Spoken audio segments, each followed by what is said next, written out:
Bienvenidos a esta presentación sobre detección de escoliosis en el módulo ortopedia del curso Abordaje de Patologías Frecuentes. El objetivo de esta presentación es presentar los principales elementos que permiten el diagnóstico precoz de escoliosis, establecer estrategias basadas en la clínica para el diagnóstico etiológico de la misma, para determinar si la escoliosis es idiopática o secundaria, y para establecer el momento oportuno para derivar al paciente al especialista. Esta presentación está dividida en dos partes. En la primera vamos a ver la definición de escoliosis, su clasificación, la clínica y estudios complementarios que se puedan realizar. Y en la segunda parte veremos cómo evoluciona la escoliosis idiopática, su tratamiento y los diagnósticos diferenciales. La columna vertebral es una estructura osteofibrocartilaginosa muy compleja que si uno la mira en el plano frontal, ya sea de adelante o de atrás, se ve como un eje relativamente recto. Mirada desde el plano sagital, el lateral, se ve como una sucesión de suaves curvas que a nivel del tórax se alejan del eje del cuerpo y a nivel lumbar se acercan al eje del cuerpo. Cuando la columna se aleja del eje hablamos de cifosis, la cifosis torácica suave habitual. A nivel lumbar, cuando se acerca, hablamos de lordosis. Hablamos que la escoliosis es una malformación tridimensional de la columna vertebral. Es una malformación en tres ejes. En el plano frontal se observa una curvatura de la columna de 10 grados o más. En el plano horizontal hay rotación de los cuerpos vertebrales. En el plano sagital se observa una disminución de la cifosis torácica habitual. Puede haber más de una curva principal y una curva más pequeña que sirve para equilibrar a la columna. Por su etiología, las escoliosis se dividen en idiopáticas. Cuando desconocemos qué es lo que está causando la escoliosis, es lo más habitual, es el 85% de los casos de escoliosis en la población.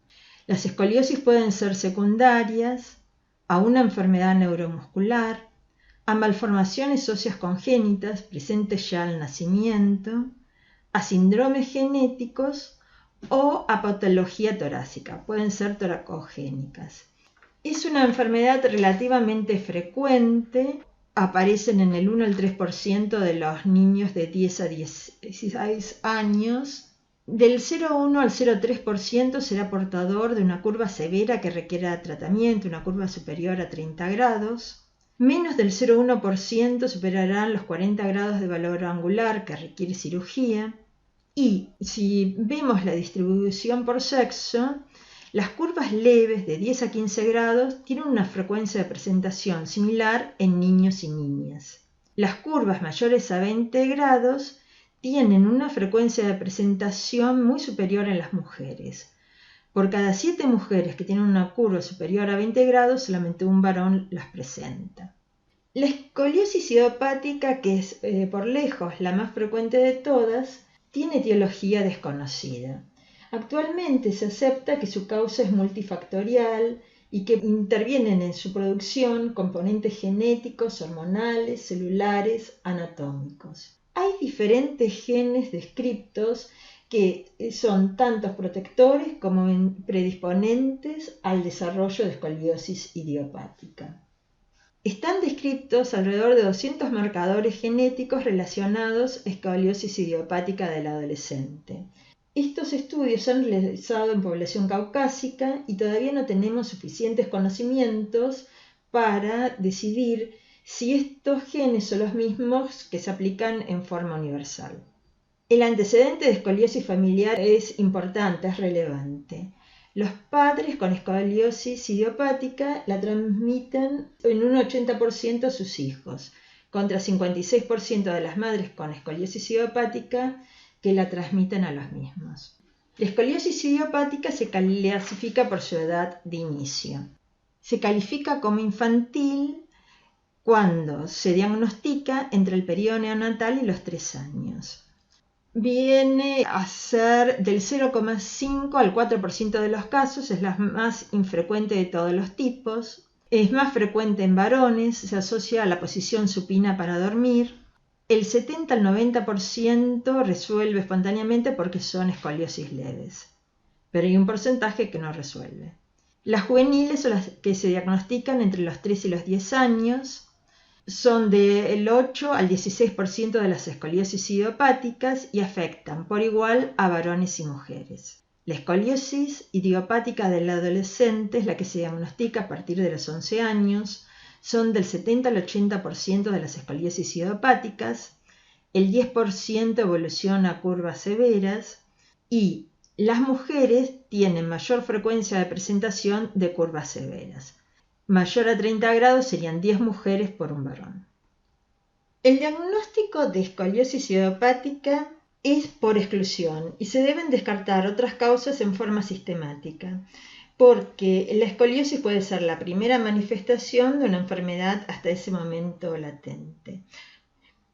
Se deben preguntar antecedentes personales de fracturas torácicas, cirugías torácicas, de radioterapia en la zona y antecedentes familiares. No solo de escoliosis idiopática, sino de enfermedades como el Marfan o el von Recklinghausen, que pueden asociarse a la aparición de escoliosis, en este caso secundaria. El 30% de los pacientes que tienen escoliosis manifiestan molestias de tipo mecánicas relacionadas con el ejercicio que ceden con el reposo. Pero si un paciente se queja de dolor intenso, constante, progresivo, que lo despierta a la noche, si tiene dolor en un punto de la palpación, va a ser necesario realizar una resonancia magnética para descartar compromiso neurológico o tumor óseo. Y se debe investigar la presencia de síntomas neurológicos, la presencia de retraso de algún tipo, cognitivo-intelectual, retraso motor, puede indicar que el paciente tiene una escoliosis neuromuscular, lo mismo que la disfunción del esfínter vesical o anal. En el examen físico vamos a advertir que el tórax presenta asimetrías. El dorso, la espalda, vamos a describirlo después. Ahora lo que sí les voy a señalar es que cuando un paciente tiene una escoliosis moderada o importante, una escoliosis severa, tiene del lado de la concavidad un adelantamiento del pecho. Esto es lo que quiere señalar la foto.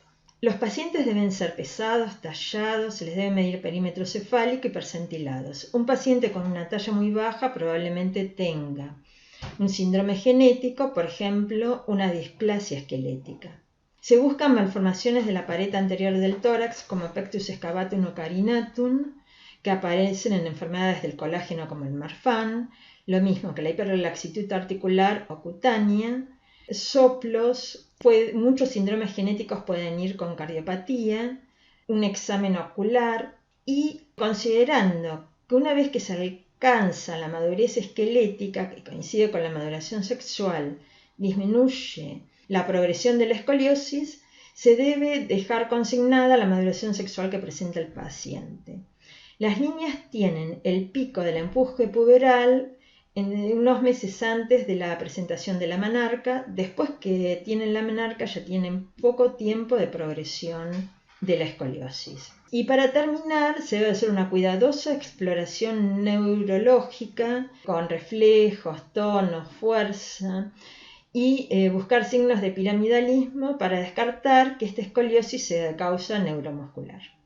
En la piel se examina la piel buscando manchas café con leche o neurofibromas compatibles con neurofibromatosis y en la espalda se busca la presencia de tumoraciones, asimetrías en los glúteos, angiomas, fosita pilonidal en la cual no se observa el fondo o mechón de pelo compatible con disrafia espinal oculta. En el diagnóstico de escoliosis uno tiene que inspeccionar al paciente de pie, mirándolo desde atrás Y lo primero que se trata es de diferenciar si el paciente tiene una escoliosis verdadera, una escoliosis estructural con malformación de la columna, o si tiene una actitud escoliótica. En este paciente observamos que tiene una pierna un poquito más corta que la otra. Entonces, al pararse, proyecta la pelvis hacia ese lado y la columna se inclina hacia el mismo lado, hacia el lado de la extremidad más corta. Si uno corrige la simetría de miembros inferiores, la columna se pone derecha. Puede haber escoliosis compensatorias por dolor. En cambio, el paciente que tiene una escoliosis verdadera, una escoliosis estructural, tiene diferencia en el nivel de los hombros. El hombro del lado de la convexidad está más elevado. El triángulo del talle formado por el miembro superior y la cintura es asimétrico. Aparece una jiba por rotación de las vértebras y la cintura despelviana puede estar desnivelada. Para diagnóstico de escoliosis estructural, el paciente debe tener un Adams positivo. Se investiga con el médico sentado por detrás del paciente, 1,5 metros por detrás, y se le pide al paciente que flexione su cintura hacia adelante, dejando caer suavemente el tronco con los brazos laxos, y uno observa mientras el paciente se va inclinando si aparece jiba. El Adams es positivo cuando aparece la jiba, que acá cada vez se ve peor porque cada vez el paciente está más inclinado. Lo que trata de explicar esta porción de la imagen es que la aparición de la jiba se vincula a la rotación de las vértebras en el plano horizontal que arrastran consigo las costillas y producen la aparición de jiba. Cuando uno tiene diagnóstico clínico de escoliosis, solicita una radiografía de columna vertebral completa para confirmar el diagnóstico y para controlar la evolución. Completa significa que la radiografía debe ser cérvico, dorso, lumbar. Se pide un frente y un perfil. La magnitud o la severidad de la curva escoliótica se mide con el ángulo de Cobb. En esta radiografía observamos que el paciente tiene una curva con convexidad a la derecha, torácica, porque es ahí donde está la curva. Se busca en las radiografías las vértebras límites, que son aquellas que están más inclinadas hacia la curva, y se mide el ángulo entre las perpendiculares a estas líneas. Las curvas escolióticas son leves si este ángulo mide de 10 a 20 grados, moderadas si mide entre 20 y 40 y severas cuando son mayores a 40 grados. Lo otro que se observa en las radiografías de columna es la progresión del signo de Risser. El tratamiento de la escoliosis se basa en el riesgo de progresión que tiene la escoliosis. A mayor inmadurez esquelética, mayor riesgo de progresión. Así como clínicamente se establece este riesgo por el Tanner, en las radiografías lo que se observa es la osificación del reborde de la cresta ilíaca. Cuando el paciente está muy inmaduro no hay osificación, ese sería un Risser 0. En el Risser 1 hay un 25% de osificación de la cresta. 0 y 1 están asociados a alto riesgo de progresión. Un Risser 2 sería cuando hay un 50% de osificación, 3 75%, 4 100%. La osificación siempre comienza en el lado externo y avanza hacia la columna. El grado 5 es cuando la cresta se fusiona al resto de la pelvis. En ese momento se dice que el esqueleto está completamente maduro. Cuando ya tengo diagnóstico de escoliosis, en algunos casos deberemos realizar una resonancia magnética. No es un estudio de rutina. Se solicita cuando hay sospecha de patología del sistema nervioso central, porque el examen neurológico es patológico, porque hay antecedente de dolor de cabeza, de cervicalgia, de tortícolis y una sospecha chiaria o tumor. Cuando hay cambios erosivos en las vértebras o en las costillas que nos llevan a sospechar tumor, o displasias que nos llevan a pensar en malformaciones. Cuando el patrón de la curva escoliótica es atípico, en lugar de ser una torácica derecha, como vimos antes, que es lo habitual, por ejemplo, una torácica con convexidad hacia la izquierda. cuando hay estigmas cutáneos como los que ya vimos en la línea media de la espalda, cuando hay dolor y o rigidez que nos puedan llevar a sospechar tumor o espondiloartropatía, cuando la escoliosis comienza antes de los 10 años, cuando progresa con rapidez y cuando se está evaluando una escoliosis congénita para descartar malformaciones del canal raquídeo ocultas asociadas. La tomografía computada tampoco es un estudio de rutina. La radiación a la que se expone al paciente en cada tomografía equivale a 400 radiografías de tórax. La utilidad de la tomografía es para definir mejor la anatomía cuando se están evaluando anomalías vertebrales congénitas o cuando se sospecha una causa tumoral.